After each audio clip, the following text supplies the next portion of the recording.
नमस्कार, मधुच किचनमध्ये आपले स्वागत। आज मी तुम्हाला कलाकंद मिठाई कशी बनवतात ती दाखवते। हे आहे अर्धा लिटर नासलेलं दूध। तर हे दूध फेकून न देता ह्याची मी मिठाई बनवली। दूध नासल्यावर हे असं दिसतं। दुधाच्या अशा गुठळ्या झालेल्या असतात आणि दुधाचं असं एकदम पातळ पाणी झालेलं असतं। गॅस मध्यम आचेवर ठेवा आणि पॅन गरम करून घ्या। त्यामध्ये 1 चमचा तूप टाकले आणि तूप सगळं पॅनला पसरून घेतलंय।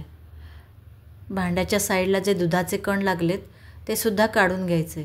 तर आता हे नासलेलं दूध सगळं मी यामध्ये ओतते। गॅस मध्यम आचेवर ठेवून आता हे दूध आटवून घेऊया। हे सतत ढवळत राहायचं। मिठाई करण्यापूर्वी या नासलेल्या दुधाची चव घेऊन बघा। आंबट असेल तर मिठाईची चव बिघडेल, त्यामुळे ते वापरू नका। 4 ते 5 मिनिटांनी ह्याला एक चांगली उकळ आल्यावर यामध्ये पाव वाटी दूध टाका।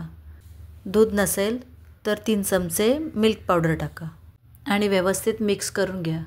आता थोडं घट्ट होत आलं आहे, त्यामुळे ह्याच्यात मी आता 3 चमचे साखर टाकते। जर तुम्हाला आणखीन गोड हवं असेल तर तुम्ही अजून 1 चमचा साखर वाढवू शकता।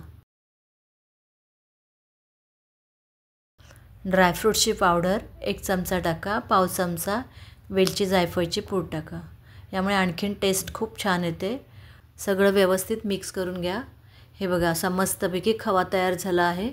आता यातलं दुधातलं पाणीसुद्धा कमी झालं आहे, आटत आलं आहे। अजून थोडा वेळ ड्राय झाले की ते भांड्यामध्ये सेट करून घ्यायचं।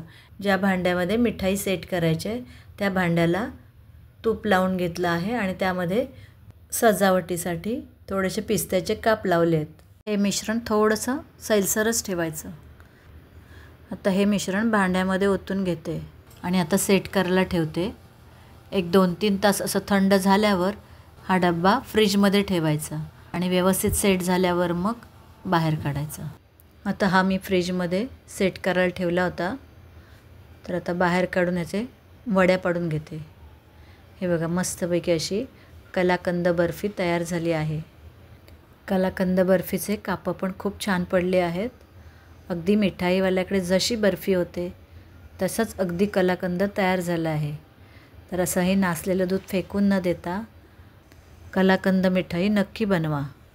तर साधी, सोपी आणि 15 मिनिटात होणारी ही रेसिपी आहे।